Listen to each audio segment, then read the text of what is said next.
Lee, with your media experience, you could probably just run the show by yourself, ask the questions, and answer I them. asked Ryan if I could do that. You don't need us. He was like, no. I was like, okay, fine. Last year, we were talking to you about you had come from a place where you're expecting to win every night, and you knew that wouldn't happen last year.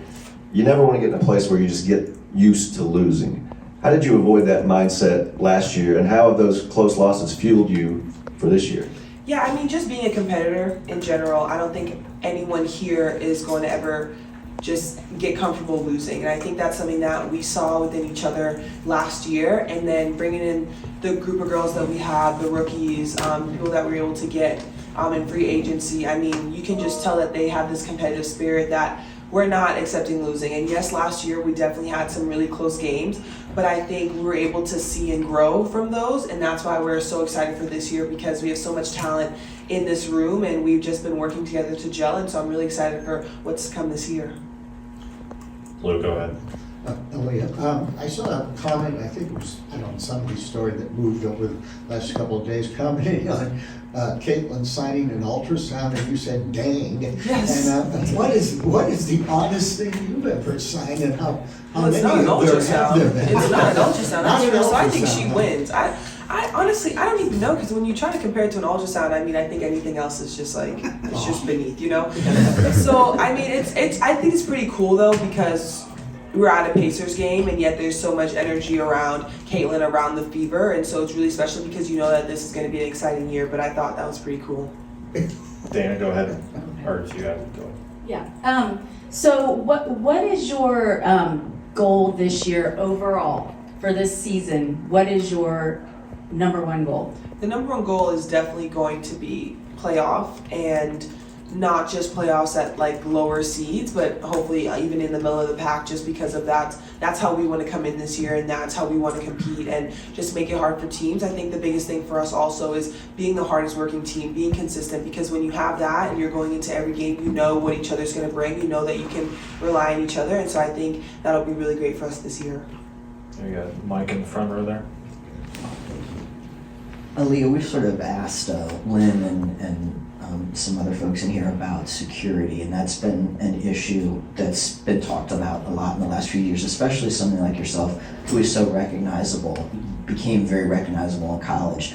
How has that changed, or do you feel like that there's been progress made in terms of feeling safe all the time, whether that's traveling or just going to and from games, things like that? Yeah, it definitely has, and this year especially, we've talked a lot with security and just how they're going to be traveling with us this year, and just making sure there's someone with us, and I think that's great, just because of how we travel and how many people recognize us and the energy that's around the WNBA, but just thinking about the fever itself, and so I think it's really great progress.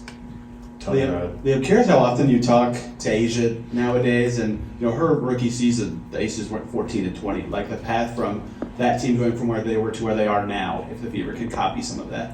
Yeah, I mean, we haven't talked about that, but I think just going off of what you just said there, I think when you think of a team and you think of a success story, I mean, the Aces, back-to-back champions, but that's not where they started. And I think that's important, because you look at the Fever right now, and everyone talks about how many games we've won in the past 2 years, but I think over the past year, especially this last year, you've seen that jump, and you've seen the people that we've been able to bring in. And so I think with time, you continue to gel, you continue to work, and then we're going to be there. Chloe.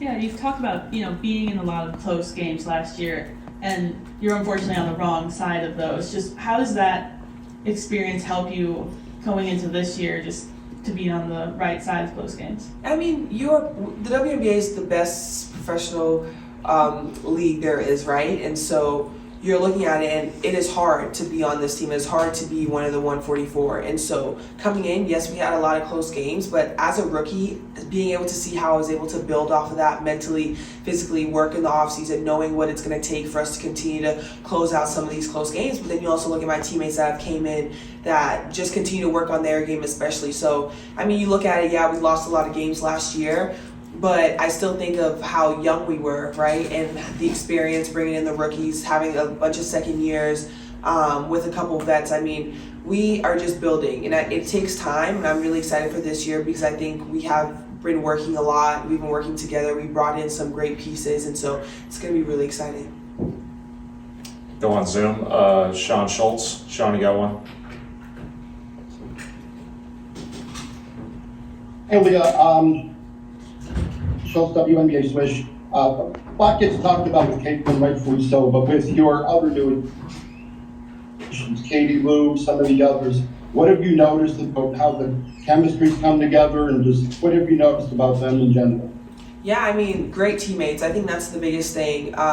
Katie, Lou, Temi, the rookies, like great communicators, have just been able to talk to us a lot. I think just for Katie Lou in general, I mean, she shoots that ball so well, and so I'm really excited for that because of how well she can stretch the floor, and her positions, and how she can play multiple is really important for us. And I just think it's been great. It's been really exciting to be able to get to work, start training camp, be able to play with them, play against them, so we're able to just continue to gel more. Go on Zoom for another one. Blake, go ahead. Blake, you're on mute. This is Blake Spadaro from Boise State. How does it feel that you get to play with Caitlin instead of playing against her?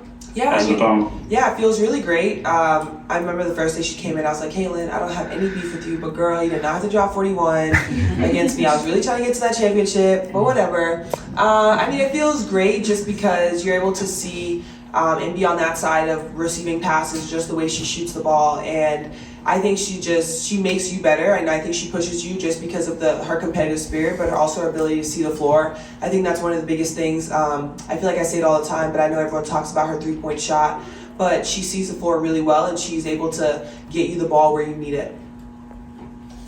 Anybody else? Mike got one in the front. Leah, I know you talked about this, I think, the other day about the partnership with Melissa, another young post player.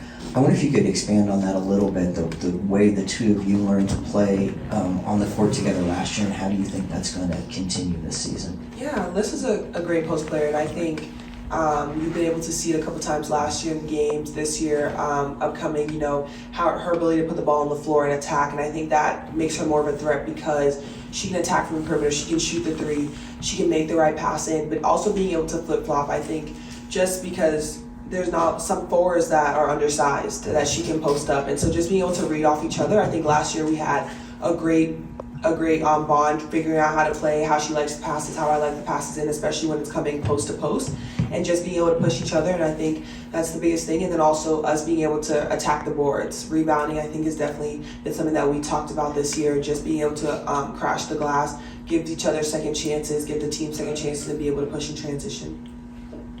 Anybody else? Can I ask one more? Yeah, go ahead, Mike. You talked a little bit about getting to know Caitlin. How fast does that process happen for teammates, especially teammates, you know, or now they're teammates who played against each other?